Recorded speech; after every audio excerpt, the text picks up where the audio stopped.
Experts for the FDA will meet this week to review more data about COVID-19 booster shots. So here to answer your questions is Dr. Todd Ellerin. He's the Chief of Infectious Diseases at South Shore Health. Great to see you, Dr. T. Thanks for your time.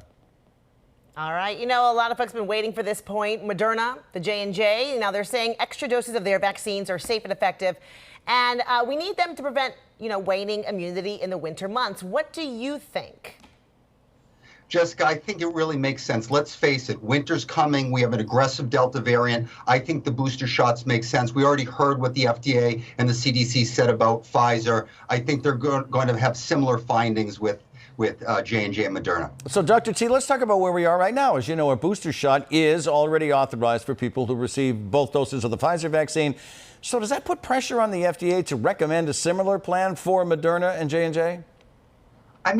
I wouldn't call it pressure, Eddie. I think all of us would be surprised if they said yes to the Pfizer vaccine and no to Moderna and or J&J. That doesn't really make sense. Let's face it, it's based on science. It's based on waning antibodies, a very contagious variant with Delta. We know the vaccine isn't quite as effective. Now, there could be some nuances about when the boost should be with Moderna. Remember, Moderna has about 3 times more antigen, so the neutralizing peak of antibodies is higher and it lasts a little bit longer. But also, when you make policy decisions, it's best to harmonize. My guess is it will be very similar, if not the same, as what we saw with Pfizer. Got it. Okay, I got to ask you about this. We get a lot of questions about this. There was some talk of this as well, about the mixing and matching of different vaccines. Is it safe to do that? Do you think that will be something that will be an option, or, your take?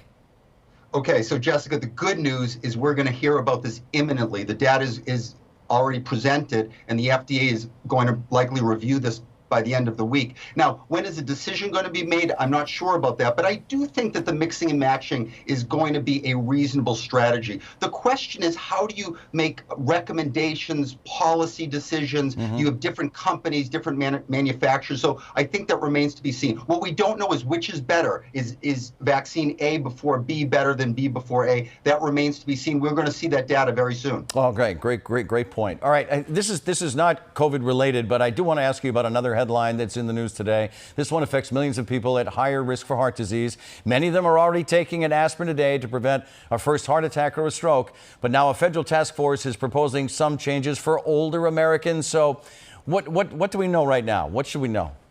So this is a pretty big deal, Ed. I think the key is, over time, what we've realized is taking an aspirin a day does have a risk of bleeding. It's not a huge risk, but it is a rare risk. And I think as we've become better at preventing high blood pressure and with better cholesterol meds, giving aspirin to prevent a first-time heart attack or stroke has become less effective. So recently, the U.S. Preventive Services Task Force just made a draft recommendation to say that whether you're over 60 or under 60, whether you're high risk or not, it's better to not take an aspirin, that the risks of bleeding out in the gut or in the brain outweigh the benefits of preventing. Now, one thing I do want to say is if you've already had a heart attack or a stroke, then it's a different story. You absolutely want to keep on your aspirin. But right now, it looks like the risks of bleeding outweigh the benefits of preventing heart attack. Can I just drill down very specifically? And this is an Ed question. What about a low-dose aspirin? No? Does the same thing apply?